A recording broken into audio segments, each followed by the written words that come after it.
Hello guys, I'm going to show you how you can change your Python alias. For example, you have two Pythons in your operating system. You have Python 2 and Python 3, and you really want to use Python 3. How do you go about that? It's pretty much simple. As you can see here, you just let it be. Right now when I type Python, it's 2.7 and I want to use Python 3 by default. What will I do? um, it's pretty much simple.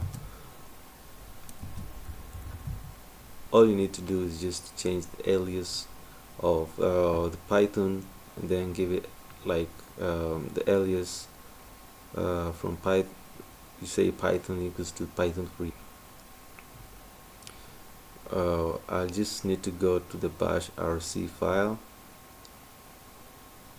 and then I'll just look for somewhere I could just write.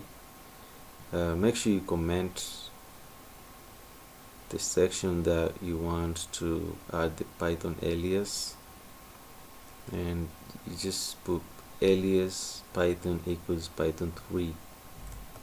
Then after that, you just source the bashrc file. Okay, do by source to bashrc, and then let's try to type Python. Now we have Python 3.7.